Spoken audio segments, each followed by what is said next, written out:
90. Wala pa tayong Sunday evening nito. Paano pag nag-Sunday evening pa tayo? Amen? Kaya sabi ko nga, isang araw sabi ko, ano ba itong pinasok ko?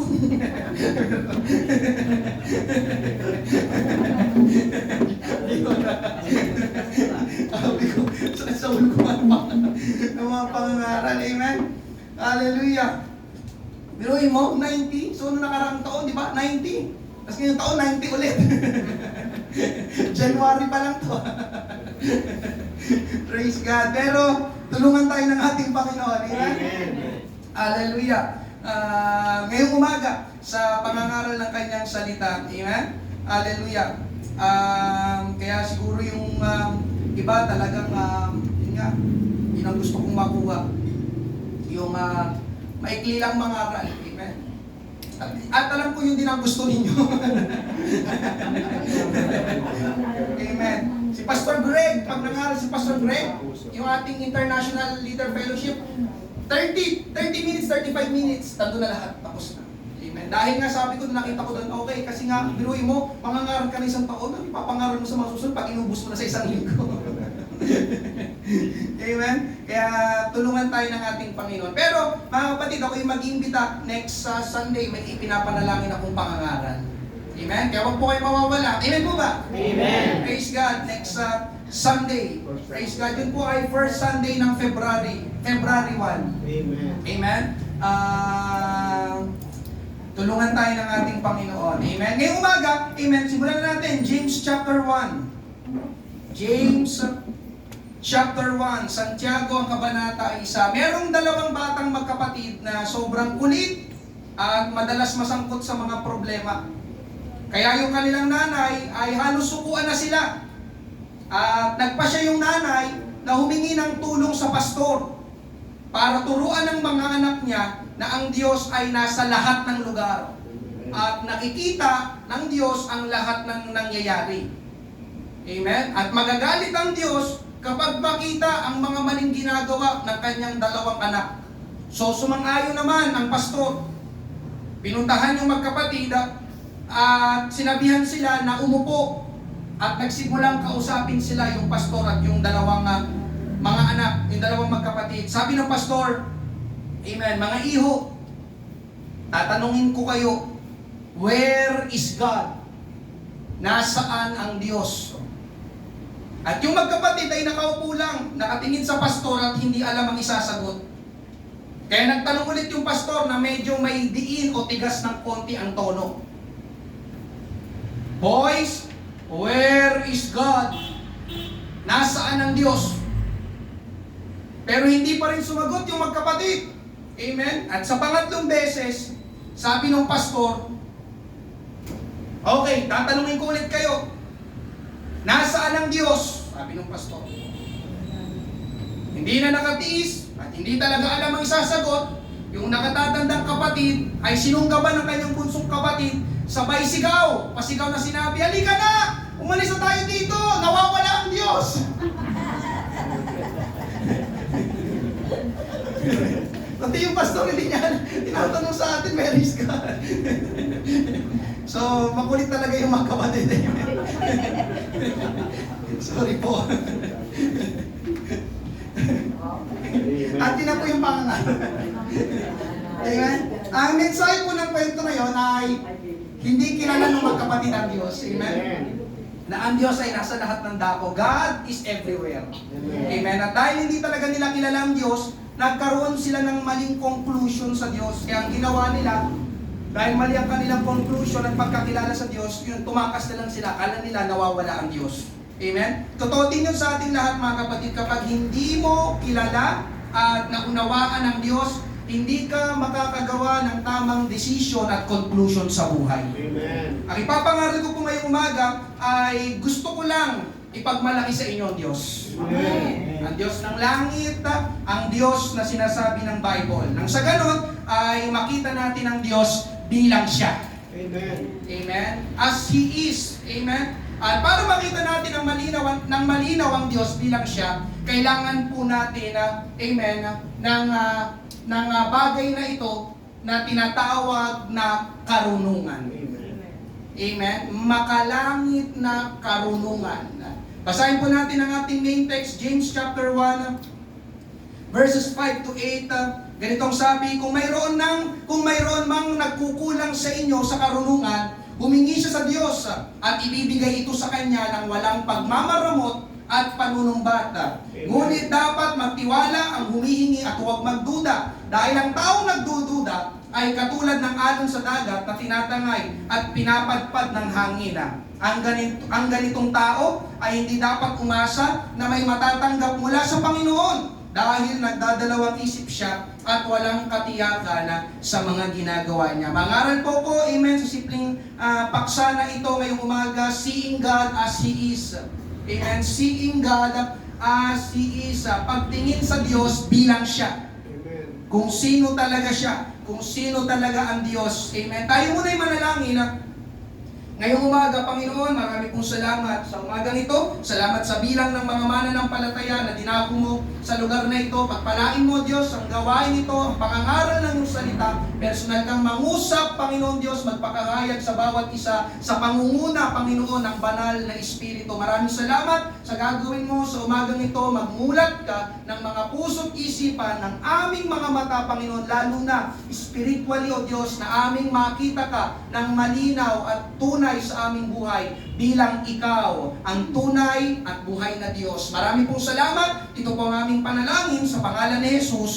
Lahat ay magsabi ng Amen. Palakpakan natin ang ating Panginoon. Praise God. Una po natin pag-usapan, seeing God incorrectly. Seeing God incorrectly. Maling pagtingin sa Diyos. Amen. At maraming dahilan kung bakit iba at mali ang pagkakilala natin sa Diyos. Pero tatlo lang po ang ibibigay ko. Una, mga kapatid, mali ang pagkakilala ng tao sa Diyos dahil sa mga maling turo na natanggap nila tungkol sa Diyos. Amen? Yung sa mga churches ngayon, di ba? Kung sino ang Diyos na napapakinggan nila, okay, yun pala ang Diyos ng langit. Amen? Hallelujah. Ganun pala ang Diyos. Kasi mga kapatid, ang totoo, amen, hindi naman natin nakikita physically ang Diyos. Amen. Kaya minsan nakikilala natin ang Diyos sa pamamagitan ng mga naririnig natin, ng mga napapakinggan natin, katulad ngayong umaga sa mga pangangaral na kagaya ng ganito. Amen? Ikalawa, amen, mali ang pagtingin ng mga tao sa Diyos dahil sa mga personal nating karanasan. Sa mga nangyayari sa atin o sa mga nangyayari sa atin. Amen. Minsan, amen, hallelujah, yung kinocompute, kinakalkula, amen, tinatansya natin ang Diyos sa pamamagitan ng mga nangyayari sa atin. Kapag masama ang nangyayari sa atin, hindi mabuti ang Diyos. Minsan, tama ba mga kapatid? Amen. Pero kapag maganda ang nangyayari sa atin, mabuti ang Diyos. Pero kapag hindi mabuti ang Diyos. Tama ba mga kapatid? Amen. So nakadepende sa ating karanasan, sa mga sitwasyon, sa mga kalagayan na ating kinakaharap, kinaroroonan kung sino ang Diyos. Amen. At ikatlo, mga kapatid, mali ang pagkakilala ng tao sa Diyos dahil ito naman may kinalaman sa ating tatay, sa ating earthly, amen, physical father. Sino dito ang mga tatay ngayong umaga? Amen. Amen? Dahil ang pagkilala o yung pagkakilala ng Bible sa Diyos ay isang Ama. Amen? Diyos Ama. Amen po ba? Amen. At kung hindi maganda ang nakita mo sa iyong tatay, ito'y pwedeng may epekto, amen, sa kung paano mong tignan at kilalanin ang Diyos. Amen. May mga ganun mga kapatid. Amen? Ang Diyos ba ay isang tatay o isang ama na katulad ng aking tatay? Kasi ang pakilala ng Bible, God the Father. Amen, Father. Ako'y merong earthly father. Ang Diyos ba ay kagaya ng aking tatay? Amen? So itong tatlo mga kapatid, ang pwedeng dahilan para maging mali ang pagtingin at pagkakilala natin sa Diyos. At sa Book of James, na ating main text na binasa natin mga kapatid, merong tatlong maling pagkilala, amen, sa Diyos. Wrong views of God. Una, mga kapatid, amen, ito yung mga common. Una, hindi ako mahal ng Diyos kapag ako ay may problema. Amen? Wrong views of God. Hindi ako mahal ng Diyos kapag ako ay may problema. Sino may problema ngayong umaga? Praise God. Hallelujah. Sa mga walang problema, pwede mo ba ako ipag-pray? Pwede mo bang ipatong yung kamay mo sa akin? Amen? James chapter 1 verses 2 to 3. Mga kapatid, magalak kayo sa tuwing dumaranas kayo ng mga pagsubok. Amen. Sapagkat alam ninyong nagdudulot ito ng katatagan sa inyong pananampalataya. Amen? May mga tao o kahit mananampalataya, sino mananampalataya ngayong umaga? Na kapag sila ay dumadanas ng problema, ang agad na conclusion nila ay hindi sila mahal ng Diyos.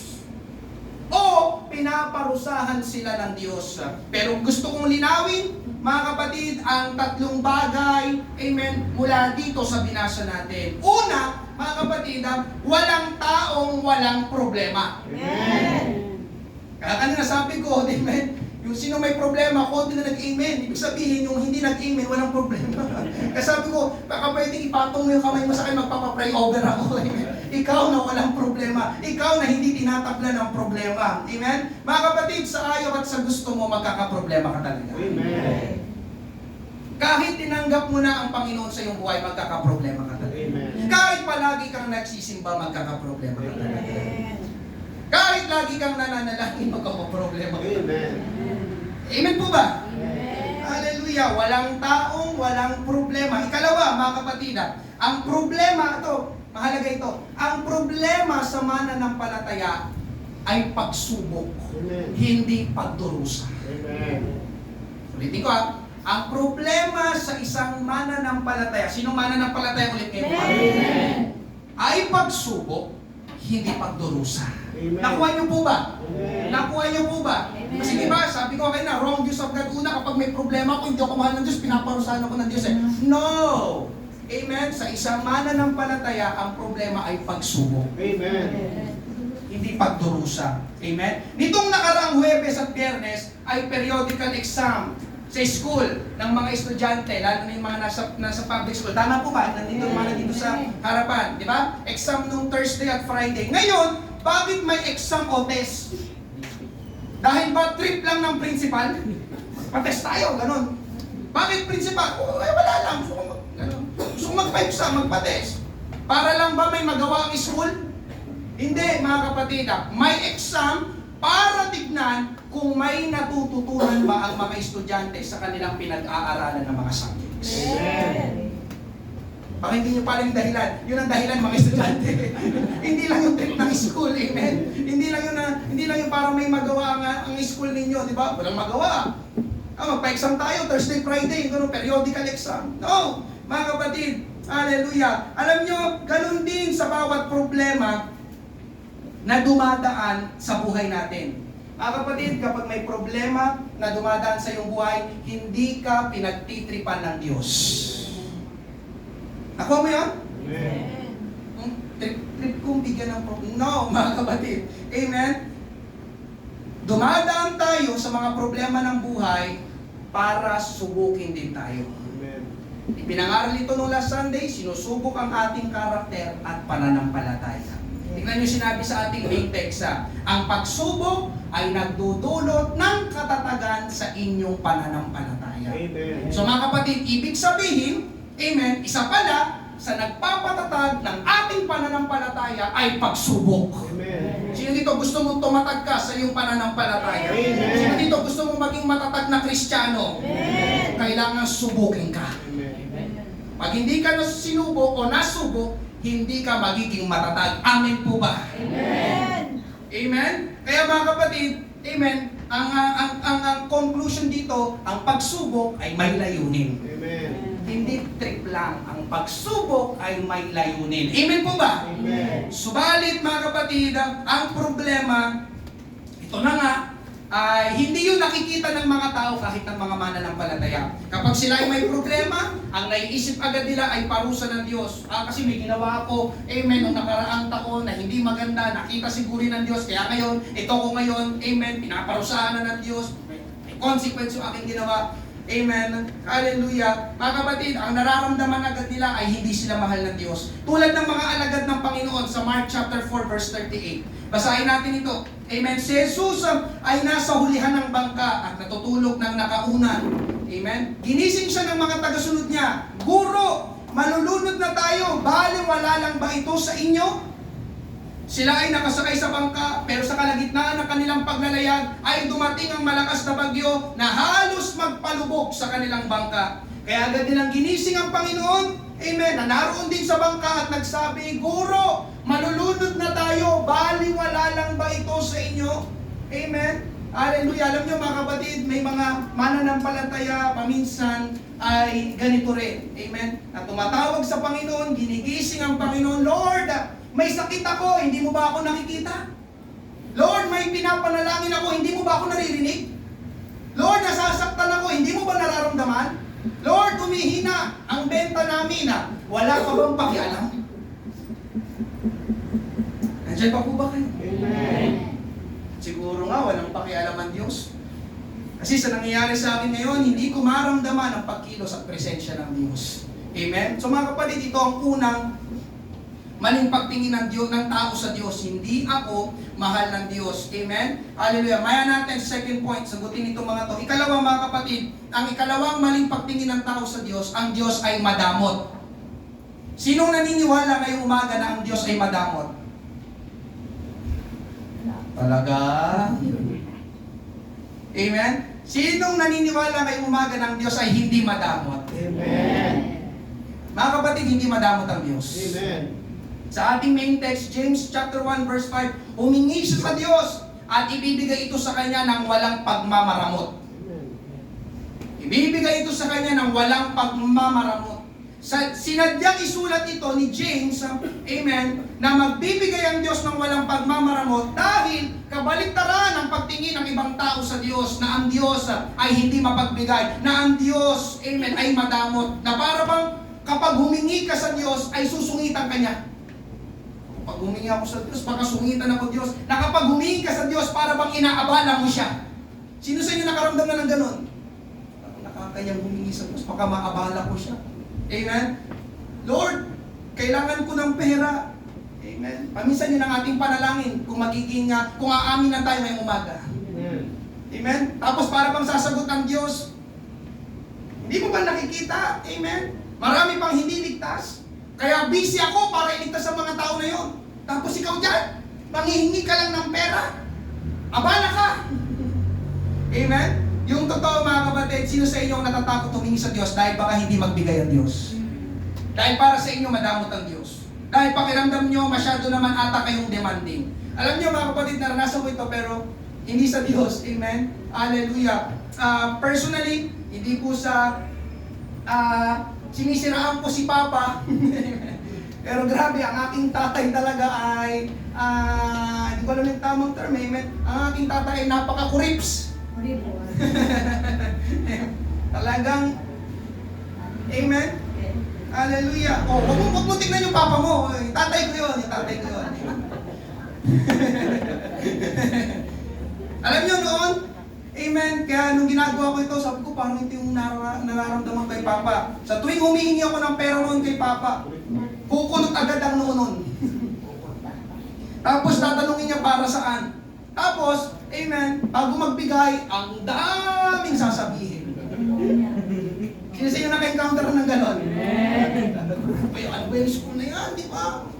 Diyan ka nag-enroll, daming pinapabili, daming puro gastos, di ba? Tapos, yan, mamaya pa yun, hanggang sa, wow, kailangan ko ng pera. Tsaka pa naman bibigay. Ang dami nang sinabi. Amen? Normal ba sa mga tatay yun? Amen. Tsaka sa nanay. Ano? Sino mas kuripo? Tatay, nanay? Ayoko sumagot. Baka may mambato sa akin. Amen? Hallelujah. Kaya naalala ko noon mga kapatid, kaya sa tuwing ako ay may bibili noon, amen, alam ko na agad ang itsura ng aking tatay, hindi siya nakangiti.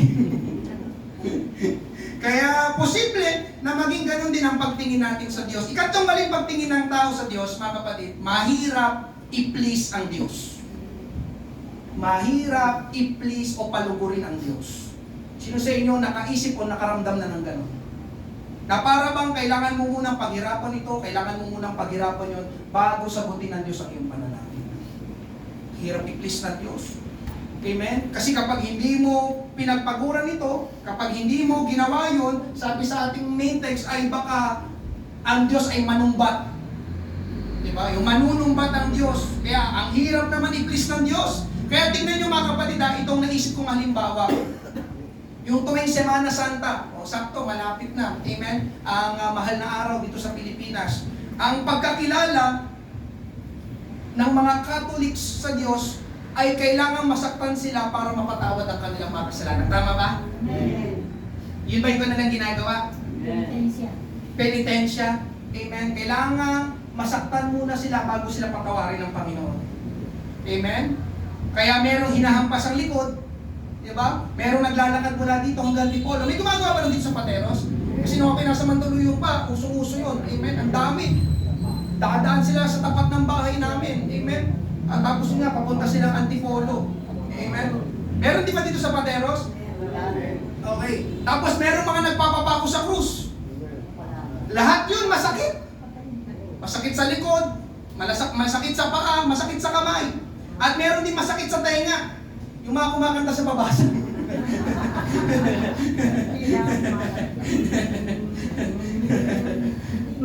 Amen. Ginagawa nila yun mga kapatid sa pag-aakalang nalulugod o napiplis nila ang Diyos. Pero ang totoo, hindi naman talaga.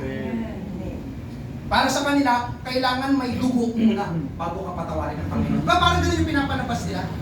Amen. Kailangan talaga nagdudusa ka, naghihirap ka.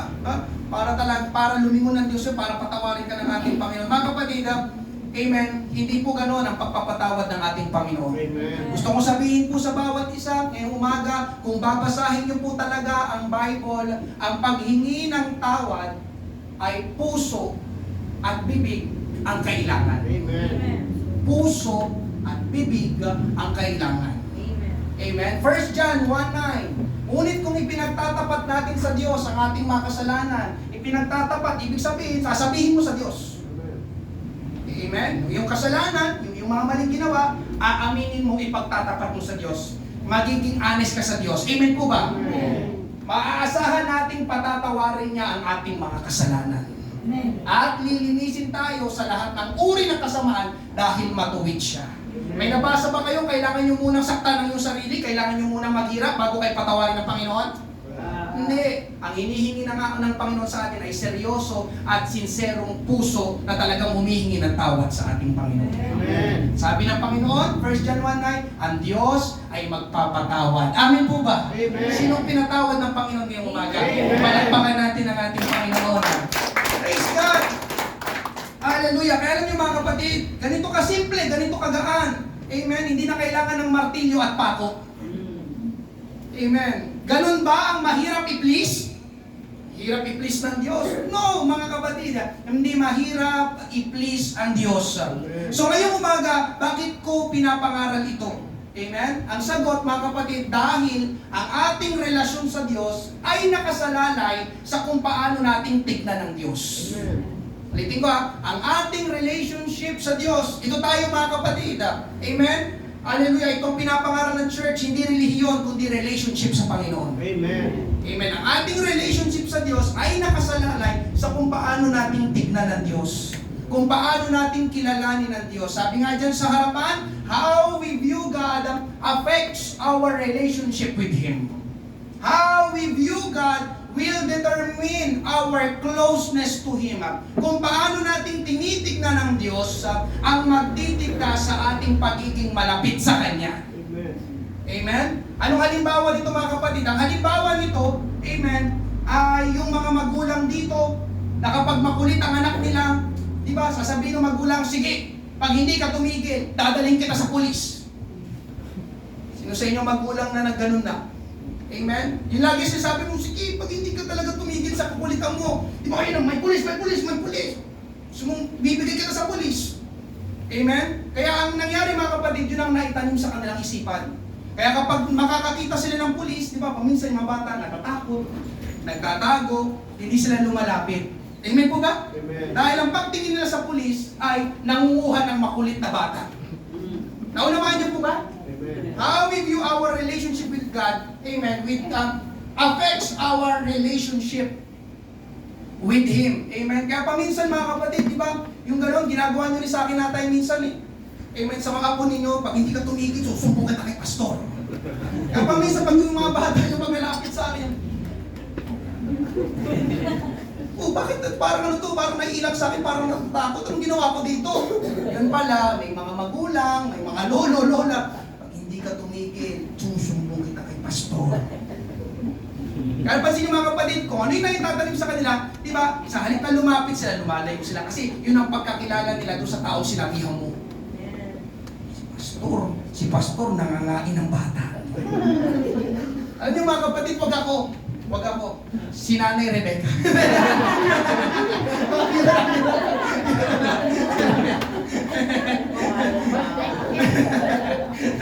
Talagang pag sinaway niya mga bata,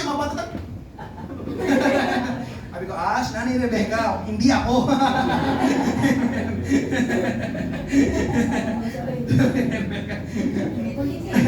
Amen? Mga kapatid, kapag ang tingin mo sa Diyos ay hindi ka niya mahal, madamot ang Diyos, mahirap i-please ang Diyos, sigurado, hindi ka magkakaroon ng malalim at malapit na relasyon sa Diyos. Amen. Madamot ang Diyos, mahirap i-please ang Diyos. Amen? So bakit ako lalapit sa Kanya? Bakit ako hihingi sa Kanya? Tama ba? Amen. Kaya kapag mali ang pagkakilala natin sa Diyos, walang madedevelop na malalim na relasyon sa Panginoon. Amen? At kapag gano'n ang na-develop sa ating mga kapatid, alam nyo, tayo rin ang mahihirapan. Hindi ang Diyos ang mahirapan. Amen po ba? Kahit kailan, hindi naghihirap ang Diyos. Kahit kailan, hindi nahihirapan ang Diyos. Amen. Tayo, palagi, amen, yung nandoon sa luging banda. Amen. Tayo ang mahihirapan. Tignan nyo sabi sa James chapter 1, verse 6 to 8. Ngunit dapat magtiwala ang humihingi at huwag magduda. Dahil ang taong nagdududa ay katulad ng alon sa dagat na tinatangay at pinapadpad ng hangin. Ang ganitong tao, tignan nyo sinabi ay hindi dapat umasa na may matatanggap mula sa Panginoon. Dahil nagdadalawang isip siya at walang katiyakan sa mga ginagawa niya. Ang sabi mga kapatid ay nagdududa, nagdadalawang isip. Ang nagdududa at nagdadalawang isip ay hindi sigurado. At kapag hindi sigurado, walang direksyon ang pupuntahan. Kaliwa ba o kanan? Tama ba? Kaliwa ba o kanan? Amen? At kapag hindi sigurado, hindi eksaktong alam ang gagawin. Kaya dito sa Bible, inihalin tulad sa alon sa dagat na tinatangay at pinapadpad ng hangin. Amen? Alam niyo yung, di ba, yung alon paminsan? Di ba? Yung kung saan tinatangay ng hangin, saan napapadpad yung alon, ganun daw ang taong nagdududa at nagdadalawang isip. Amen? Na para bang kapag humakbang, parang lasing. Amen? Hallelujah. Alam niyo yung lasing, mga kapatid? Amen? Atras abante. Di ba? Isang hakbang.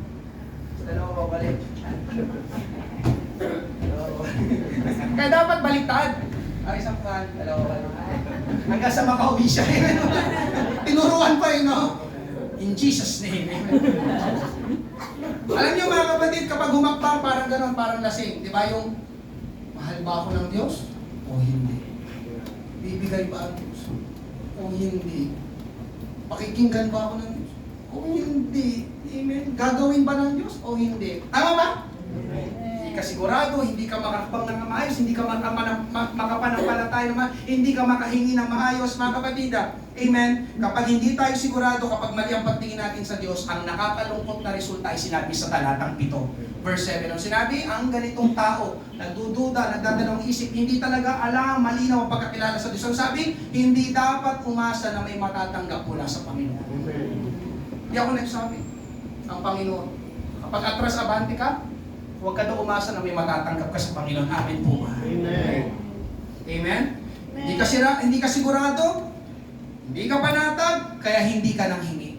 Bakit hindi ka humingi? Kasi ang mali ang pagtingin mo sa Panginoon. Dahil hindi ka humingi, wala kang matatanggap sa Panginoon. Kasi hindi ka sigurado eh. Huwag na nga lang, hindi na nga lang ko hingi. Baka madamot ang Diyos, baka mahirap i-please ang Diyos. Kaya ang ending, walang natanggap. So mga kapatid, ang nakita ko dito, pati yung ating pagkakilala sa Diyos ay pumipigil na makakilos ang Diyos at makagawa ng mga dakilang bagay at himala sa ating buhay. Amen? Kaya napipigilan ang pagkilos ng Diyos when we see God incorrectly. Amen po ba? Pangalawa, pag-usapan natin anong dapat gawin. Ikalawa, ito na yung sinabi ko kayo sa intro, wisdom, karunungan. Ask for wisdom. Humingi ng karunungan. Amen? Sabi dyan, amen, we must see God as He is. Amen? Not as we think, not as our experiences tells He is. Kailangan nating makita ang Diyos bilang siya. Hindi gaya ng iniisip natin. Hindi gaya ng palagay natin. Hindi gaya ng sinasabi ng ating mga nakaraang karanasan. Amen? Ngayong umaga mga kapatid, nais ko sabihin sa bawat isa, amen? Although parang sa iba, corny ito, pero ito kasi talaga totoo mga kapatid, mahal ka ng Diyos. Amen? At gusto ko rin sabihin ngayong umaga, hindi madamot ang Diyos. At gusto ko rin sabihin ngayong umaga, hindi nanunumbat ang Diyos. Amen. 1 John 3:1, pag-isipan ninyo kung gaano kadakilang ang pag-ibig ng Ama sa atin. Praise God. Amen. Talagang pinapaisip sa atin, gaano daw kadakilang pag-ibig ng Diyos Ama sa atin. Tinawag niya tayong mga anak niya. At tunay nga na tayo'y mga anak niya. Kaya hindi tayo nakikilala ng mga tao sa mundo dahil hindi nila kilala ang Diyos. Sino nakakakilala sa Diyos? Sino tumanggap sa ating Panginoon? Sabi ng Diyos, mahal ka niya at kayo'y ginawa niyang mga anak. Amen? Hallelujah. Dahil anak tayo ng Diyos, kapag humingi tayo, alam niyo mga kapatid, kapag humingi tayo, ang ibinibigay ng Diyos ay kung anong makakabuti sa atin. Matthew chapter 7 verses 9 to 11, kayong mga magulang, sinong mga magulang dito? Kung ang anak ninyo ay humihingi ng tinapay, bibigyan ba ninyo ng bato? At kung humihingi siya ng isda, bibigyan ba ninyo ng ahas? Kung kayong masasama ay marunong magbigay ng mabubuting bagay sa inyong mga anak, gaano pa kaya ang inyong amang nasa langit? Ibibigay niya ang mabubuting bagay sa mga humihingi sa Kanya. Amen. Yan ba ang madamot? Amen. Yan ba ang masamang Diyos? Kung tayo nga daw na mga magulang na masasama, sinabi ng Bible, amen. Kaya natin magbigay ng mabubuti sa ating mga anak. Gaano pa kaya ang Diyos Ama sa langit na hindi niya ibibigay ang mabubuting bagay para sa iyo na ikaw na minamahal ng Diyos at tinawag niyang anak. Amen? Hallelujah. Nais ko pong ipaalam sa bawat isa ngayong umaga. Amen? Pakinggan mo ito. Hindi ka abala o hindi ka nakakaabala kapag humihingi ka sa Diyos.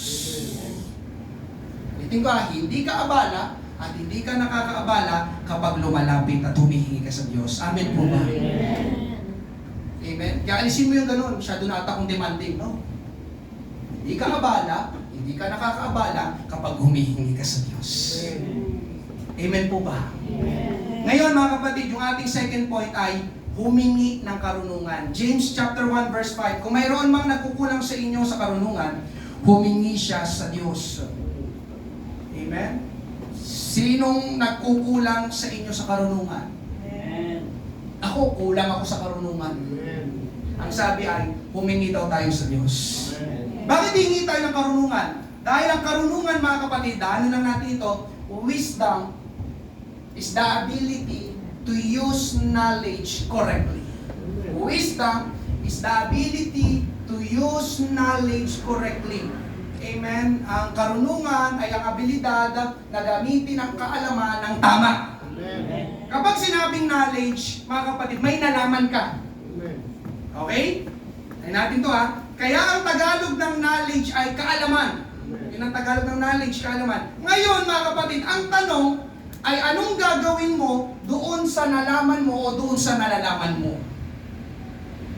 Doon naman papasok ngayon ang wisdom. Karunungan. Wisdom is the ability to use knowledge correctly. Katulad ngayong umaga mga kapatid, yung mga napapakinggan natin sa mga pangangaral, ito ay nagbibigay ng mga kaalaman sa atin. Amen. Kaya di ba minsan pa nakaupo ka dyan, amen, yung ganun pala yun. Tama po ba? Amen. Ganun pala. Mali pala yung ginagawa ko dati, ganito palang dapat gawin. Nagkaroon ka ngayon ng knowledge, kaalaman. Amen. Amen?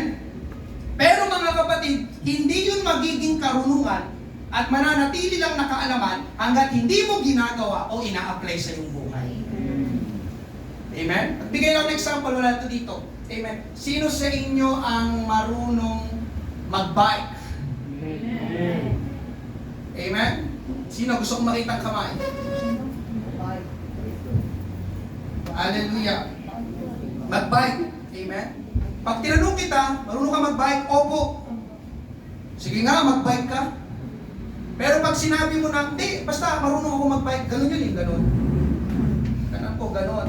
Hindi, mag-bike ka. Hindi, alam ko, ganun yun. Maniniwala ba ako na marunong ka mag-bike? Hindi.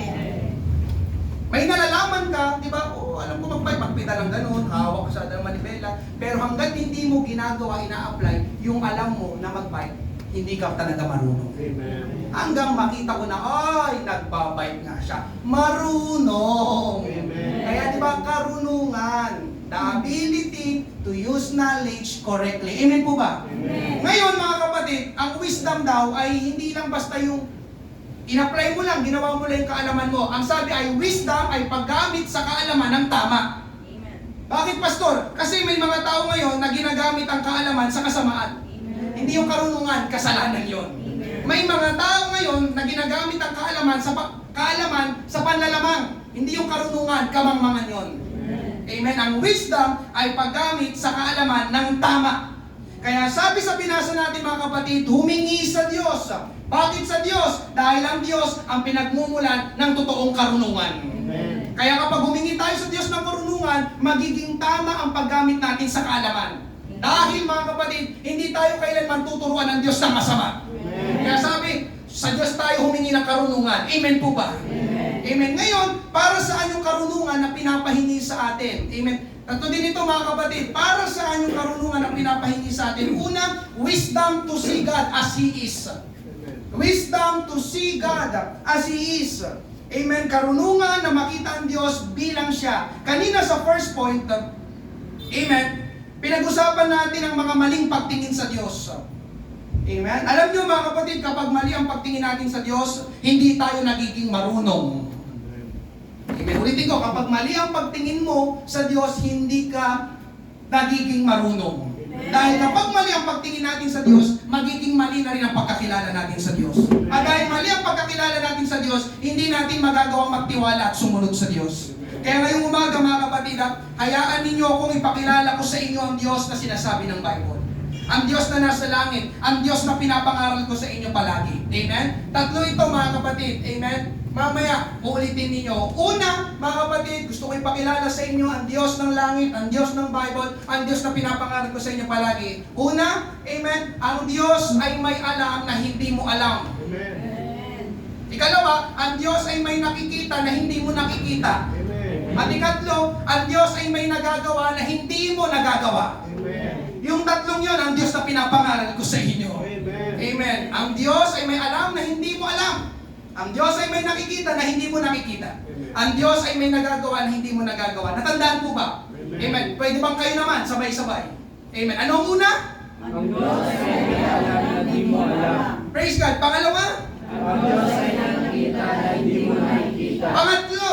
Ang Diyos ay may nagagawa na hindi mo nagagawa. Iyon ang Diyos ng Bible. Amen. Iyon ang Diyos ng langit. At yun ang Diyos na dapat mong makita simula sa araw na ito. Amen po ba? Amen. Amen. Isang halimbawa sa Luke chapter 5 verse 4. Pagkatapos niyang mangaral, sinabi niya kay Simon, "Pumalaot kayo at ihulog ang mga lambat ninyo at makakahuli kayo ng isda." Amen. Bigyan ko po ng background ito. Ito po yung tagpo na sina Simon Pedro, buong magdamag ng isda.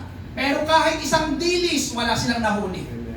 As in, wala talaga. Kaya ang tamlay dito ni Pedro, amen, ang lungkot niya. Tapos ito ngayon, ang Panginoong Jesus pumasok sa eksena. Sabi niya kay Pedro, Pedro, dito sa banda dito, ihulog mo ang mga lambat. Si Pedro na isang mangingisda, kung magdamag na wala silang nahuli, at hindi na ito yung tamang oras ng panguhuli dahil umaga na, may araw na, maliwanag na, pwede niya sabihin ni Pedro, pero Panginoon, amen. Tapos sabi ng Panginoon, amen, may alam ang Diyos na hindi mo alam. May nakikita ang Diyos na hindi mo nakikita. May nagagawa ang Diyos na hindi mo nagagawa. Amen. Anong ma-realize ni Pedro yon? Amen mga kapatid. Hinulog niya ang mga lambat doon sa banda kung saan pinapahulog ng Panginoon. Amen? Hallelujah. Hindi nakikita ni Pedro ang ilalim ng bangka. Hindi nakikita. Pero nakita na ng Panginoon na napakaraming isda sa banda doon. Amen. Pedro, ihulog mo mga lambat dito. Amen? Kaya paghulog ni Pedro ng mga lambat, halos hindi niya maiangat sa sobrang dami ng isda na nahuli. Pag binasa niyo yung Luke chapter 5, humingi pa siya ng tulong sa kanyang mga kapwa mga isda. Tulong! Ang bigat! Kasi may alam ang Diyos na hindi natin alam, may nakikita ang Diyos na hindi natin nakikita, at may nagagawa ang Diyos na hindi natin nagagawa. Amen po ba? Kaya gulat na gulat si Pedro, paano nangyari yun? Kasi Diyos ang Panginoong Hesus, tao lang si Pedro. Amen po ba? Hallelujah. Isa pang halimbawa, mga kapatid. Amen? Sumunod si Pedro, sorry, sa sinabi ng Panginoon at naranasan niya ang himala ng Panginoon. Alam niyo tawag doon? Karunungan. Amen. Amen? Isa pang halimbawa, John chapter 6, verse 5 to 7. Nang tumingin si Jesus, nakita niyang napakaraming taong papalapit sa kanya. Tinanong niya si Felipe, saan tayo makakabili ng pagkain para pakainin ang mga tao ito? Tingnan niyo yung verse 6. Tinanong niya ito upang subukan si Felipe, kahit alam na niya ang kanyang gagawin. Si Jesus ito. Verse 7, sumagot si Felipe, sa dami po nila, ang 8 buwan na sahod ng isang tao ay hindi sapat para pakainin ng kahit tigkakaunti ang bawat isa. Amen? Ito pong binasa naman natin, ito naman yung isa sa mga account sa Bible na pinakain ang 5,000 lalaki, bukod pa ang mga babae at mga bata. Amen. Alam niyo po ba yung kwento na yun? Amen. Amen? Ang daming tao na sumusunod sa Panginoon. Ngayon, gusto ng mga alagad, pauwi na natin sila, Panginoon. Amen? Pero, ang sabi ng Panginoon, no, pakainin muna natin sila. Kaya tinanong ng Panginoon si Felipe, saan tayo makakabili o makakakuha ng pagkain nila? Si Felipe naman, nalilito, nag-iisip, saan nga ba? Amen? Ang daming tao nito. Kahit 8 buwang sahod ng isang tao, hindi magkakasya sa dami nila. Pero ang Panginoon, sabi sa verse 6, tinanong niya ito upang subukin lang si Felipe. Amen. Kahit alam na niya ang kanyang gagawin. Amen. Kaya alam niyo mga kapatid, amen, totoo ito. Amen, napakinggan rin ito natin na Sunday. Amen, talagang ang Panginoon nanunubok. Amen. Susubukin ka talaga ng Panginoon, pero alam na talaga ng Panginoon ang gagawin. Amen. Sabi niya lang kay Felipe, hindi, saan tayo kukuha ng papagkain ng mga yan? Si Felipe naman, amen, tinitignan niya kasi, ang dami. Imposible to, Panginoon. Amen. Di ba? Kahit 8 buwang sahod, kahit nga siguro 1 taong sahod, hindi natin kayang pakainin yan. Pero, amen, may alam ang Diyos na hindi natin alam. May nakikita ang Diyos na hindi natin nakikita. May nagagawa ang Diyos na hindi natin nagagawa. Amen. Amen. Kung alam niyo yung kwento, mga kapatid, amen, hinintay lang ng Panginoon na magbigay sila o magdala ng pagkain sa Kanya. May nagbigay nga, isang bata. Ano yung ibinigay? Amen. 2 isda, 5 tinapay. At alam natin ang mga sumunod na nangyari, naghimala ang Panginoon, nakakain ng lahat ng tao doon, meron pag sumobra. Amen. Amen? Dahil doon ang Diyos na pinangaral ko sa inyo noong January 1, God of Abundance. Yun ang Diyos natin, mga kapatid, Diyos ng kasaganaan. Amen po ba? Amen. Amen. Kaya sa tuwing may sinasabi ang Panginoon, pakinggan mo ito. Sa tuwing may sinasabi ang Panginoon, sa tuwing nangungusap ang Panginoon sa iyo, sumunod ka. Amen. Nakuha niyo po ba? Sa tuwing may sinasabi ang Panginoon, sa tuwing nangungusap sa iyo ang Panginoon, sumunod ka. Bakit, Pastor? Dahil may alam ang Diyos na hindi mo alam, may nakikita ang Diyos na hindi mo nakikita, at may nagagawa ang Diyos na hindi mo nagagawa. Amen po ba? Hindi ikaw ang gagawa, ang Diyos. Amen. Amen? At kapag sumunod ka, yan ay karunungan sa iyo. Kaya kapag tama ang nakikita natin sa Diyos bilang siya, mga kapatid, karunungan yan. Amen po ba? Ikalawa, amen, wisdom to respond correctly. Amen? Karunungan na tumugon ng tama. Amen? Binanggit kanina sa first point, sa ayaw at sa gusto natin, walang makakatakas, magkakaproblema tayo. Amen po ba? Amen? Ang tanong, mga kapatid, ay, anong response mo kapag may problema ka? Anong response mo kapag hindi na maganda ang nangyayari sa iyo? Anong response mo na parang hindi mo maranasan ang mga pangako at salita ng Panginoon? Anong response mo kapag walang pagpapalang dumarating? Anong response mo kapag hindi tinutugon ang iyong panalangin? Amen? May mga Kristiyano na kapag nagka-problema, amen, hindi na nagsisimba. Pero hindi ikaw yun. May mga Kristiyano na kapag may problema, sinisisi ang Diyos. Pero hindi ikaw yun. May mga Kristiyano, amen, na kapag may problema, kung hindi naman ang Diyos ang kanilang sisisihin, ang pastor naman ang kanilang sinisisi. Pero hindi rin ikaw yun. May mga Kristiyano na kapag may problema, buong araw nakabusangot. Hindi ikaw yun. Amen po ba? Amen. Tama ba ako? Hindi ikaw yun? Amen. Praise God! Amen! Hallelujah! Mga kapatid, kapag ikaw ay may problema, anong tamang gawin? Anong tamang gawin? Anong tamang gawin? Narinig ko na, anong tamang gawin? Sabay-sabay, anong tamang gawin? Manalangin. Tama, manalangin. Pero, may pero, Hindi lang yung panalangin na, Lord, ayusin mo itong problema na ito. No, mga kapatid. Amen? Nais ko kayong tulungan ngayong umaga. Isa sa magandang panalangin talaga, kasi nga, di ba, ang Diyos sinusubok ka, hindi niya kaagad ayusin yan. Narinig mo ba yan? Hindi niya kaagad. Kasi mga panalangin ka natin, Lord, fix this problem. Right now! In Jesus' name. Mga kapatid, tutulungan ko kayo ng panalangin kapag kayo may problema. Ulitin ko, ang problema sa mananampalataya, pagsubok. Amen. Amen? Ngayon, ang panalangin, mga kapatid, ay ganito. Amen? Sulat mo ito. Ang panalangin ay ganito. Panginoon, tulungan mo ako na makita ko ang kalagayan kong ito ng tama. Nakuha niyo po ba? Panginoon, tulungan mo ako na makita ko ang kalagayan kong ito ng tama. Kasi kapag mali na ang pagtingin mo sa iyong problema na pinagdadaanan, magiging mali na ang tugon mo. Ang response mo. Amen? Sa English, Lord, let me see my situation correctly. Okay po ba? Hindi agad, Lord, fix this problem right now. No. Tamang panalangin mga kapatid, Lord, let me see my situation right now correctly. Tama, Lord, buksan mo yung aking mga mata. Makita ko, amen, kung anong nangyayari sa akin ngayon ng tama. Amen po ba? Amen. Hallelujah. Dahil kapag hindi mo nakita ng tama ang sitwasyon mo, sa pinagdadaanan mo, amen, mga kapatid, makakagawa ka kagad ng maling conclusion. Amen. Ay, hindi ako mahal ng Diyos. Ay, grabe, sama ng Diyos. Di ba? Mga kapatid, amen. Ngayon, may illustration dito. Amen. Ito yung yung nakita ko, may nabasa ako na kwento na nagandahan ako sa mensahe. Sundan niyo ako mga kapatid, sundan niyo ako. Amen. Hallelujah. Sabi dito, merong isang matandang lalaki na nakatira sa maliit na nayon. Siya ay mahirap lang, pero siya ay kinaiinggitan ng mga tao dahil sa kanyang napakagandang puting kabayo. Amen. Siya ay inaalok ng malalaking halaga ng pera, talagang malaki, kapalit ng kanyang kabayo. Pero itong matandang lalaking ito ay tinatanggihan niya at hindi niya tinatanggap yung alok sa kanya ng malaking halaga ng pera. Sabi ng matanda, ang kabayo na ito ay hindi ari-arian, kundi ito ay kaibigan para sa akin. Isang umaga, nakita na lang ng matanda na wala na yung kanyang puting kabayo doon sa kanyang bahay, sa kanyang kulungan. At pinuntahan siya ng mga tao upang tignan.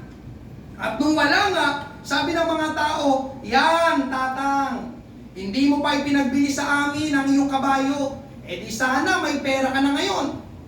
Tignan mo, ninakaw ang kabayo mo. At anong napala mo? Wala. Minalas ka. Sabi ng mga tao, sumagot yung matanda, huwag kayong humusga agad. Ang sabihin ninyo ay wala lang yung kabayo sa kanyang bahay. Yun lang ang alam natin. Sinong makakapagsabi kung ako nga talaga ay minalas o hindi? Nagtawanan yung mga tao na inaasar at nilalait siya. Huwag mo kaming gawing bata, huwag mo kaming gawing mangmang. Kitang-kita. Wala nang kabayo mo, tatang. Amen? At pagtapos ay nagpatuloy sila sa kanilang buhay. Dumaan ang 15 araw, 15 days. Aba, bumalik yung kabayo at may dala-dala pang maraming kabayo na katulad ng uri niya. Nagpuntahan ulit yung mga tao sa matanda.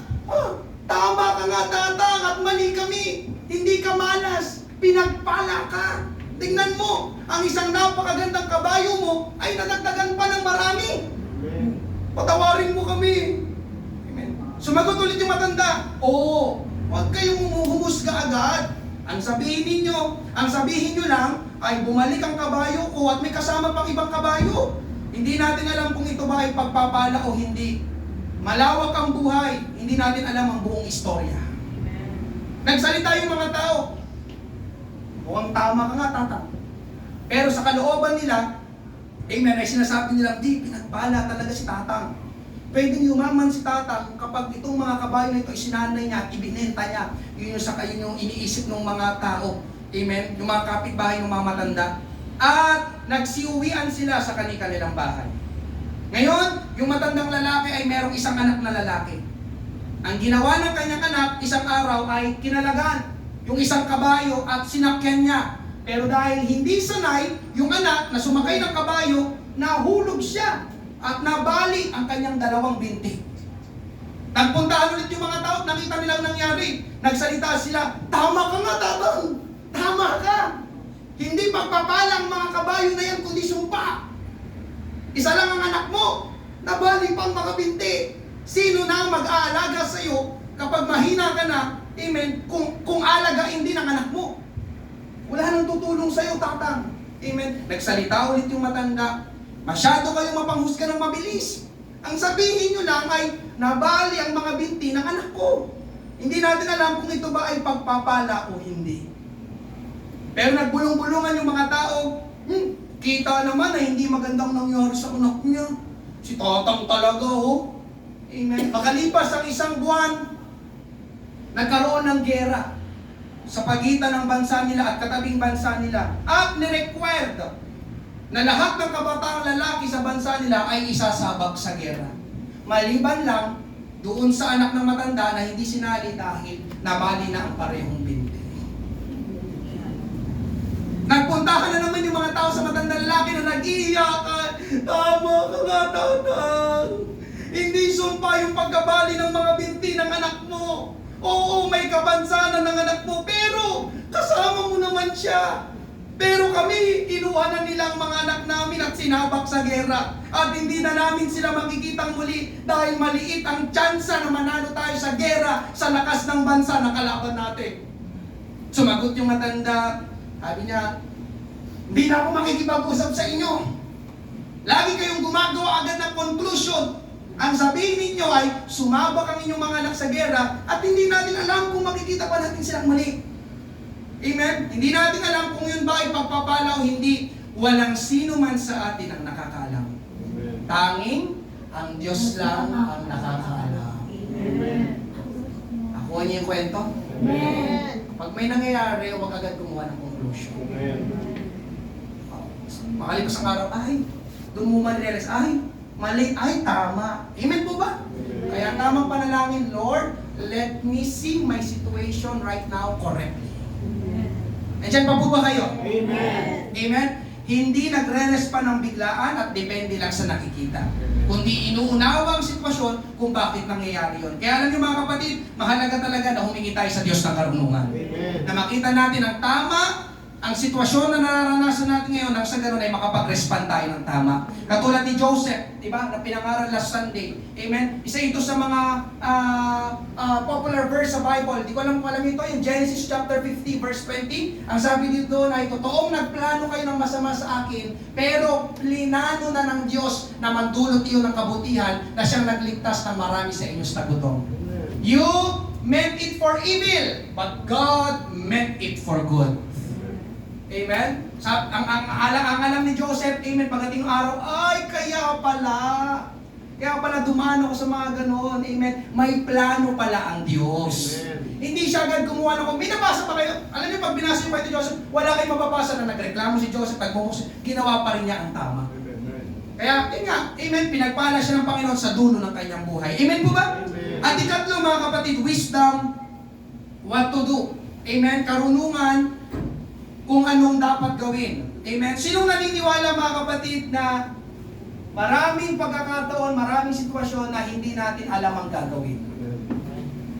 Tama po ba? Amen. Amen? Sino dito sa lahat ng pagkakataon, as in lahat, amen, ay alam mo ang gagawin? Gusto ko makita ang kamay. Amen? Hallelujah. Yun ang totoo mga kapatid. May mga sitwasyon na hindi talaga natin alam eksakto ang gagawin. Amen. Amen? Kaya humingi tayo ng karunungan sa Diyos kung anong gagawin. Bakit, Pastor? Dahil alam ng Diyos ang tamang gagawin. Amen. Amen? Sa pag-aaral, alam niyo ba sa pag-aaral? Sa pag-aaral, hinihingian niya ng karunungan sa Diyos. Amen. Sa pagtatrabaho, hinihingian niya ng karunungan sa Diyos. Sa pagpasok sa pag-aasawa, hinihingian din niya ng karunungan sa Diyos. Sa pagpapamilya, kailangan din natin ng karunungan ng Diyos. Amen? Pati sa ministry, kailangan din ng karunungan ng Diyos. Pati sa paghawak ng pera, kailangan din ng karunungan ng Diyos. Amen. Diyan pa po ba kayo? Amen. Pag hindi ka humingi ng karunungan sa Diyos, delikado ka. Kapatid, bakit tayo hihingi ng karunungan sa Diyos? Dahil alam ng Diyos ang lahat at alam ng Diyos ang tamang gagawin. Amen? Kaya mahalaga yung panalangin natin araw-araw. Amen? Araw-araw, humihingi ako sa Diyos ng karunungan. Personally, araw-araw, dito, sa spot na ito, humihingi ako sa Diyos ng karunungan. Amen? Lord, give me wisdom sa mga gagawin ko sa araw na ito. Amen po ba? Lord, give me wisdom sa mga taong makakasalamuha ko sa araw na ito. Lord, give me wisdom sa aking school, sa aking trabaho. Amen? May pupuntahan kami, Lord, give me wisdom. Amen po ba? Hallelujah! Kaya mga kapatid, kailangan natin ang karunungan ng Diyos sa mga ginagawa natin, lalo na dito sa church. Amen. Ikatlo, mga kapatid, panghuli, yung results of godly wisdom. Praise God. Hallelujah. Results of godly wisdom, ang mga resulta ng karunungan galing sa Diyos. Una, mga kapatid, kapag ikaw ay merong karunungan ng Diyos, you will survive trouble. Hindi ko na nilagay dyan, isulat nyo na lang po, you will survive trouble. Kapag ikaw ay may karunungan kung sino talaga ang Diyos, paano magre-respond at anong gagawin, makakasurvive ka sa mga problemang dadaan sa iyo. Amen? Mapapasa mo ang mga pagsubok na darating sa iyo. Kasi kapag may problema, ang isip mo muna, sino ang Diyos? Dapat kilala ko ang Diyos. Sino ang Diyos? Ay, pagsubok ito, sinusubukan ako. Anong respond mo ngayon? Mananalangin ako dahil alam ng Diyos ang lahat. Kapag nananalangin ka, anong dapat gawin? Lord, anong tinuturo mo? Lord, anong tinuturo mo? Para yun ang gagawin ko. Hindi lang ayon sa nararamdaman at nakikita ko. Amen po ba? Amen. Lord, kung anong tinuturo mo, yun ang gagawin ko para yun din ang babaguhin ko. Amen po ba? Amen. Hindi yung kapag may problema, di ba? Problema na naman. Ako na naman. Ako na lang ba tao dito sa mundo? Bihira naman. Ayoko na mabuhay. Oops! Naririnig ka ng Diyos. Ay, Lord, sorry. Gusto ko pa pala mabuhay. Amen po ba? Nakakapagsalita ka kagad kapag mali ang iyong conclusion. Amen? Kapag hindi mo nakita ang Diyos bilang siya, hindi mo alam kung paano magre-respond ng tama, bibigay ka sa mga problema. Ulitin ko, bibigay ka sa mga problema. Susukuan mo ang mga pagsubok. Hindi mo maipapasa yung mga pagsubok na darating sa iyo kapag hindi mo kilala ng tama ang Diyos at wala ka ng karunungan ng Diyos. Amen po ba? Amen. Pero kung may karunungan ka ng Diyos, masusurvive mo ang problema. Amen? Ikalawa, mga kapatid, you will experience joy. Amen? Makakaranas ka ng kagalakan. James chapter 1 verse 2, mga kapatid, magalak kayo sa tuwing dumaranas kayo ng mga pagsubok. Nabasa niyo ba yun? Mga kapatid, magalak kayo sa tuwing dumaranas kayo ng mga pagsubok. Sino sa inyo ang kaya mo maging masaya o magalak kapag ikaw ay may problema? Pastor, parang iba naman na tayo. Pastor, baka mali yan ha. Amen. Magalak kami sa tuwing dumaranas kami ng pagsubok. Diba? Parang nakakatawa, parang imposible. Pero mga kapatid, yun ang sinasabi sa atin ng Bible. Magalak daw tayo o pwede tayong magalak sa tuwing dumaranas tayo ng mga pagsubok.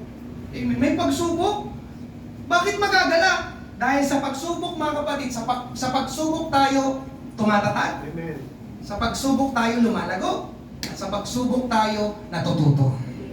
Nakuha niyo ba yun? Amen. Sa pagsubok tayo tumatatag. Sa pagsubok tayo lumalago. Sa pagsubok tayo natututo.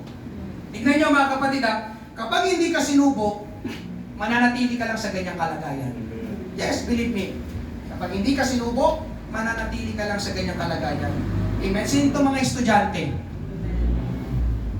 Sa tingin nyo, mga estudyante, amen, kapag kayo ay umiiwas sa exam, ayaw mag-exam, ipapasa kayo ng school. Hindi ako mag-exam. Exam ngayon? Sakto, hindi ako papasok. Diba? Minsan may mga umiiwas sa exam, ayaw mag-exam. Sa tingin mo, ipapasa ka ng school.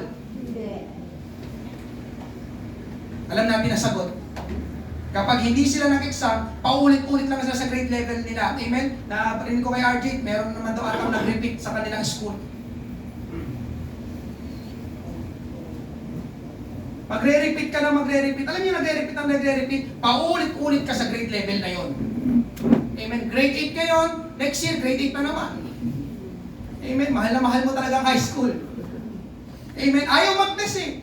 Ayaw dumaan sa mga pagsubok. Pero kung tinatanggap mo ang pagsubok at naipapasa mo, paangat ng paangat ang level mo. Amen. At habang paangat ng paangat ang level mo, pataas ng pataas ang reward mo.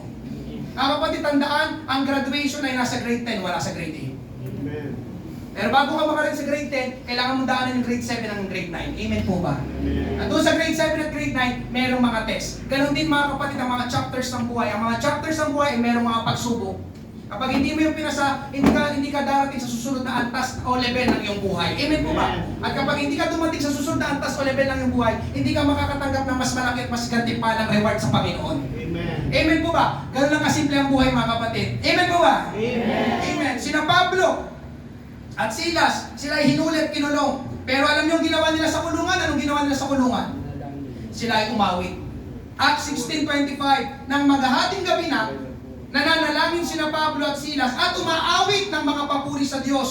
Nakikinig naman sa kanila ang ibang mga bilanggo. Pero yun mga kapatid amen, sila'y umawit, amen. At ako'y naniniwala ang inaawit nila ay hindi napakasakit, Kuya Eddie, amen. Hallelujah. Ang inaawit nila ay papuri sa Diyos. Amen.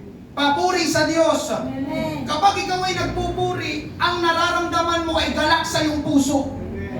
Amen. Ikaw ay may kagalakan sa iyong puso. Kaya tingnan niyo mga kapatid, kung kayo ay nakakaabot, amen, nakakasali sa praise and worship, tama ba? Ang sarap sa pakiramdam ng umaawit ang papuri sa Diyos. Amen. Amen. Kaya in-encourage ko pong bawat isa mga kapatid, umaten tayo. Amen. Nakalas 10, bago mag-alas 10 na sa ganon, sama-sama tayo magpuri sa ating Panginoon. Dahil sa iyong pagpupuri sa Panginoon, ikaw ang nakikinabang, ikaw ang pinagpapala, nakakaramdam ka ng kagalakan mula sa ating Panginoon. Amen. Amen. Biruin nyo mga kapatid, ito ang pinagkaiba natin sa mga hindi mananampalataya. Kapag sila ay may problema, bagsak ang balikat, hindi maintindihan ang mukha, at para bang galit sila sa mundo.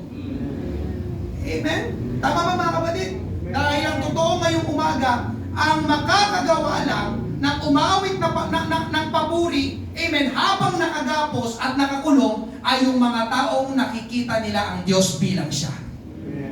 At dahil nakikita nila ang Diyos bilang siya, nauunawaan nila ang kalagayan nila. At dahil nauunawaan nila ang kalagayan nila, nakakatugon sila ng tama. Amen? Hindi sila nagdadamdam, kundi sila ay nagagalak. Amen? Kaya tama ito mga kapatid. Amen? Kapag ikaw ay may pagsubok, pwede kang magalak. Ang sabi ko, pwede kang magalak. Amen. Hindi yung bagsak yung mukha, amen, bagsak yung balikat, amen, hindi no. Amen, hindi dapat ganoon ang mga mananampalataya ng mga anak ng Diyos. Amen. Amen, kung alam mo itong pinag-uusapan, pinapangaral ko ngayong umaga, amen, simula ngayon mga kapatid, kapag may problema ka, pwede kang magalak. Pero magagawa mo lang yun kung nakikita mo ang Diyos bilang siya. Amen. At alam mo, amen, yung kalagayan mo ay hindi panghabang buhay, kundi ang pagsubok ay pansamantala lang. Amen po ba? Amen. May karunungan na nagmumula sa Diyos. At itong panghuli mga kapatid, kapag ikaw ay may karunungan ng Diyos, you will be rewarded. Ikaw ay gagantipalaan o pagpapalain na higit pa sa inaasahan mo kapag meron ka ng karunungan mula sa Diyos. Amen. Amen. Magtatanong ako ngayong umaga, sinong tao sa Bible ang naiisip mo kapag ang usapin ay karunungan? Thank you po, Sister Jewel. Amen. Sino? Meron pa ba ibang sagot? Sinong tao sa Bible ang naisip mo kapag ang usapin ay karunungan? Kagaya ni Sister Jewel, ako rin, ang unang naisip ko ay si Haring Solomon. Amen. Isang gabi, amen, ay pangaral ko na ito, last year, siya'y nanaginip. At sa kanyang panaginip ay tinanong siya ng Diyos, humingi ka ng kahit ano at ibibigay ko sa iyo. Amen. Sabi ng Diyos yun, dahil sinabi niya, dahil si Haring Solomon na ang hari noon ng Israel. So sabi ng Diyos sa panaginip, humingi ka ng kahit anong Solomon at ibibigay ko sa iyo. Amen? Ngayong umaga, kung ikaw yun, ilagay natin yung iyong sarili, kalagayan kay Haring Solomon. Tinanong ka ng Diyos ng gano'n, anong hihingin mo?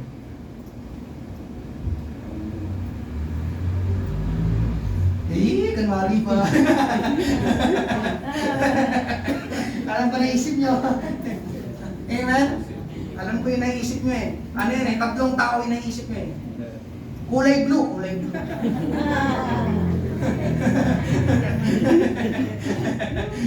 Hindi na pala tao, no? Amen. Ano na pala, ano yun? Mga hayop na pala. Outdated si Pastor. Pasensya na. Amen. Di ako nakakahawak ng gano'n. Nakalimutan ko, iba na pala. Amen. Na nakalagay doon. Amen. Alam niyo mga kapatid, balik tayo kay Haring Solomon. Sa Haring Solomon, sa dinami-dami ng pwedeng hingin niya, ang hiningi niya ay karunungan. Amen. Ang hiningi niya karunungan. Amen, yes. At nang marinig ng Diyos kung anong hiningi niya, natuwa ang Diyos. Amen. Last na ito, basahin natin para makita niyo yung kwento. 1 Kings chapter 3 verse 5, tapos 8 hanggang 13. Kinagabihan, nagpakita sa kanya ang Panginoon sa pamamagitan ng isang panaginip. O, di ba? Tama? Sinabi ng Diyos sa kanya, humingi ka ng kahit ano, at ibibigay ko ito sa iyo. Ngayon, talang tayo ng verse 8. Ito na si Solomon. At ngayon, narito po ako, kasama ang pinili ninyong mga mamamayan, na hindi mabilang sa sobrang dami. Verse 9, kaya bigyan niyo po ako ng karunungan para pamahalaan ang inyong mga mamamayan at kaalamang malaman kung ano ang mabuti at masama. Yun ang hiningi ni Solomon, karunungan. Amen, kaalaman. Dahil sino po ba ang may kakayahang mamahala sa inyong mga mamamayan na napakarami? Tingnan niyo yung verse 10. Dahil sa hiningi ni Solomon, natuwa ang Panginoon sa hiningi ni Solomon. Nabasa niyo ba yung verse 10? Talatang 10. Natuwa ang Panginoon sa hiningi ni Solomon. Kaya sinabi ng Diyos sa kanya, dahil humingi ka ng kaalaman na mapamahalaan ang aking mga mamamayan at hindi ka humingi ng mahabang buhay o kayamanan o kamatayan ng iyong mga kaaway, verse 12, ibibigay ko sa iyo ang kahilingan mo. At hindi nagtapos doon, okay? Wish granted. Amen? Bibigyan kita ng karunungan, pero pagpatuloy natin. Amen? Bibigyan kita ng karunungan at kaalaman na hindi pa naangkin ng kahit sino noon at sa darating na panahon. Kaya kinikilala natin ngayon na the wisest man who ever lived, amen, on earth is King Solomon. Nagsabi dito, wala nang karunungan na magiging kagaya ng karunungan ibibigay ko sa iyo kahit pa sa mga darating na panahon. Amen po ba? Verse 13, ito yun o, bibigyan din, yung salitang din, bibigyan din kita ng hindi mo hiningi. Wow! Ang kayamanan, praise God. Ito yung nasa isip natin kanina. At karangalan, praise God. Honor, para walang hari na makapantay sa iyo sa buong buhay mo. Basa niyo ba yun? Amen? Kaya mga kapatid, ganun kahalaga ang karunungan. Hindi ini-chapwera ng Diyos ang karunungan. Pero mo, binigyan si Haring Solomon ng karunungan, pero mga kapatid, may bonus pa. Narinig niyo ba yun? May bonus pa. Ano ibig sabihin ng pastor? Listen, listen. Kapag humingi ka ng karunungan sa Diyos, yan ay may kasamang bonus sa ating Panginoon. Nandiyan pa po ba kayo? Pag humingi ka ng karunungan sa Diyos, pwedeng hindi lang karunungan ang ipagkaloob niya sa iyo. May kasamang bonus pa na reward at pagpapala sa ating Panginoon. Nandiyan pa po ba kayo? Amen. Kaya sabi ulit sa ating main text, last verse, James 1:5-6, kung mayroon mga nagkukulang sa inyong karunungan, humingi siya sa Diyos. Talagang tinutulak tayo humingi siya sa Diyos. Amen, biruin nyo, napakabuti ng Diyos. Di ba alam niya na kapag humingi tayo ng karunungan, tayo ang makikinabang. Pero dito, pinipilit pa tayo, humingi na kayo. Kayo naman ang makikinabang, kayo naman ang pagpapalain, hindi naman ako, sabi ng Diyos. Dahil ako, marunong na ako. Amen po ba?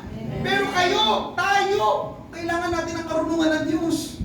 Amen. Sabi pa, ibibigay ito sa kanya ng walang pagmamaramot at panunumbat. Verse 6, ngunit, dapat magtiwala humihingi at huwag magduda. Kaya kapag humingi ka, amen, magtiwala ka at huwag kang magduda. Bakit, Pastor? Dahil hindi madamot at hindi nanunumbat ang Diyos. Amen. Natutuwa ang Diyos na tayo humihingi sa Kanya at natutuwa ang Diyos na ipagkaloob sa atin ang ating mga hiningi. Lalo na, amen, kung yan ay karunungan na nagmumula sa ating Panginoon. Amen po ba? Palakpakan, purihin natin ang ating Panginoon. So, mga ganito, habang bawat isa ay nakayuko, praise God, hallelujah, seeing God as He is. Amen. Hallelujah. Dapat natin makita ang Diyos kung sino siya. Praise God. Hindi ayon sa karanasan natin, naging karanasan natin, hindi dahil sa nararamdaman natin. Amen. Hindi dahil sa mga napakinggan natin sa labas. Amen. Hallelujah. Napapakinggan natin sa TV, napapakinggan natin sa radyo. Amen. Hindi rin dahil, amen, sa pamamagitan ng ating tatay, ng ating physical or earthly father. Amen. Dapat makita natin ang Diyos bilang siya sa pamamagitan ng kanyang banal na salita. Ang Bible. Amen. Ang Diyos ay iniibig ka, ang Diyos ay hindi madamot, at ang Diyos ay hindi mahirap panugurin. Amen. Ako po yung nagpapanyaya sa mga first time ngayong umaga. Amen. Hallelujah. Hindi mo pa tinatanggap ang Panginoong Jesus, siya tanggapin mo. Amen. Sa umagang ito, sasamahan ka, amen, ng isang disciple dito sa church para ipanalangin kayo. Ang tatanggapin ninyo ay hindi isang panibagong relihiyon, kundi ang tatanggapin nyo, amen, ay relasyon sa ating Panginoon Diyos sa pamamagitan ng ating Panginoong Jesus. Praise God. Hallelujah. Thank you, Lord. Praise God. Salamat, amen, sa dalawang kabataan na ito. Pagpalain kayo ng ating Panginoon. Thank you, Lord. Thank you, Jesus. Habang bawat isa po ay nakayuko, habang pinapatanggap ang dalawang kabataan dito, praise God. Ako naman po ay nananawagan sa bawat isa. Hindi ko alam kung ano ang pagtingin. Hindi ko alam kung anong pagkakilala mo sa Diyos. Pero ngayong umaga, I pray, amen, na yung naunawaan, nakita ang Diyos ng hindi malabo, kundi ng malinaw sa umagang ito. Amen? Hallelujah. Dahil yan ang magdidikta, tutukoy ng ating relasyon sa ating Panginoon. Mahal ka ng ating Panginoon. Pinubuksan po natin ang ating altar. Pwede tayong manalangin. Habang inaawit natin, ang inawit natin kanina, redeemed by the blood. Praise God. Let's pray. Let's pray. Thank you, Jesus. We give you glory and we give you praise.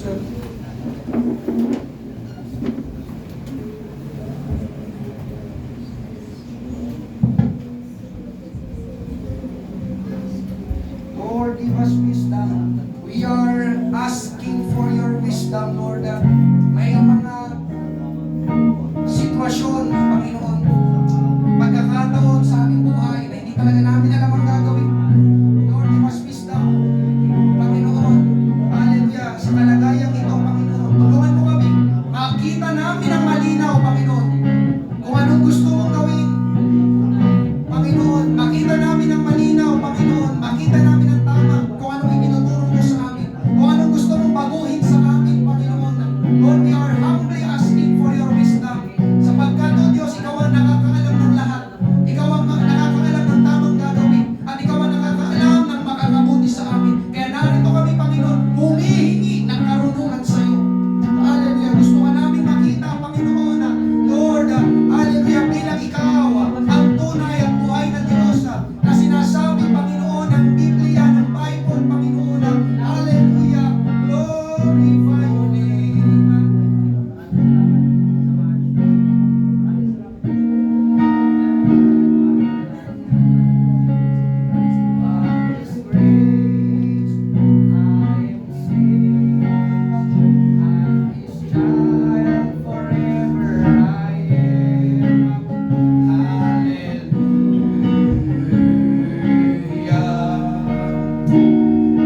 itong iiwanan ko sa inyo, kailangan natin ang karunungan ng Diyos. Amen. Amen. Kaya pag uwi natin mamaya, amen, dala natin ang karunungan ng Diyos. Amen. Marami ulit tayong kakaharapin simula mamaya at itong paparating na isang linggo. Kailangan natin ang karunungan ng Diyos. Nang sa ganon, amen, ay makapag-respond tayo ng tama ayon sa kalooban ng ating Panginoon. Amen? Hallelujah. Tayo mag-pray. Brother Joseph, pray tayo. Praise God, hallelujah. Panginoon, maraming salamat o God ngayong umaga sa napakaganda, Panginoon, at na pangangaral, Panginoon, ay pinarating mo sa amin, Panginoon. Tunay nga, Panginoon, o God, na kailangan namin, Panginoon, ng karunungan na nagmumula sa iyo sa pagdisyon sa aming mga buhay, sa pagsulong sa buhay na ito, Panginoon. Maraming salamat sa aming paglabas, Panginoon, maunawaan namin, Panginoon, at madala namin, Panginoon, ang karunungan, Panginoon, na nanggaling, Panginoon, o God, sa iyong banal na salita, Panginoon, o God. Maraming salamat, Panginoon, at makita namin, Panginoon, o God, ang tunay na ikaw, Panginoon, o God, sa aming mga buhay. Maraming salamat po, Panginoon, sa mga kaluluwa na narito, Panginoon. Maraming salamat po, Panginoon, o God, sa iyong pagkilos, Panginoon. Naway namulat ang lahat ng mananampalataya, Panginoon, o God, na kailangan namin ang karunungan at hindi namin kaya na sa amin lamang, Panginoon. Hindi namin kaya, Panginoon, sa aming mga sarili, Panginoon, sapagkat wala kaming nagagawa, Panginoon, o God, na nagagawa ko, Panginoon, at wala rin kami, Panginoon, o Lord, ang aming pag-iisip ay malayo sa iyong iniisip, Panginoon. Maraming salamat po, Panginoon. Ibalik mo po kami muli, Panginoon, o God, sa darating na gawain. Ingatan mo ang bawat isa, Panginoon. Sa iyo kami sumasampalataya, Panginoon, o God, sa lahat ng oras. Maraming salamat po. Ito po ang aming panalangin sa pangalan ni Jesus. Amen! Praise God! Maraming salamat po sa bawat isa. Ingat po ay pag-uwi. At ako po'y nag-iimbita next Sunday. Amen. I pray na narito po kayo next Sunday. Amen. Pagpalain po tayo ng ating Panginoon.